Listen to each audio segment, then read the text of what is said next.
প্রথম দেখায় মনে হতে পারে খালি মাছ ধরতে ব্যস্ত সবাই। মাছ ধরে ব্যাগে ঢুকাচ্ছেন কয়েকজন আর পাশেই পাহারা দিচ্ছেন পুলিশ সদস্যরা। কিন্তু না, এই খালে একে একে পাওয়া যাচ্ছে বুলেট ও ম্যাগাজিন। দেখে মনে হবে যেন বুলেট ও ম্যাগাজিনের খনি।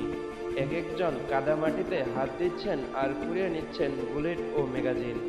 এভাবেই একে একে উদ্ধার করা হয় 612টি বুলেট, একটি চায়না রাইফেলের ম্যাগাজিন, ওয়াকিটকি সেটের একটি ব্যাটারি ও বুলেটের একটি খালি বক্স।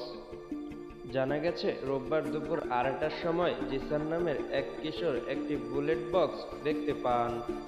সেখান থেকে একটি বুলেট বাড়িতে নিয়ে বাকিগুলো ভয়ে পাশের খালে ফেলে দেন। বাড়িতে নেওয়ার পর হাতে থাকা বুলেটটি আরেকটি কিশোর সাদ্দাম হোসেন শামীমকে দেখে আজহারুল ইসলাম সুমন নামের একজনকে জানান।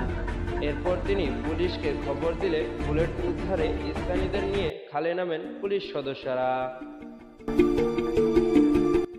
রোববার নোয়াখালীর চাটখিল পৌরসভার 7 নং ওয়ার্ডের কসাইনীরটপা গ্রামের খামারবাড়ির সামনে রংখোলা ব্রিজের পাশে খাল থেকে এসব বুলেট ও চায়না রাইফেলের ম্যাগাজিন উদ্ধার করা হয় বলে জানান নোয়াখালী পুলিশ সুপার আবদুল্লাহ আল ফারুক।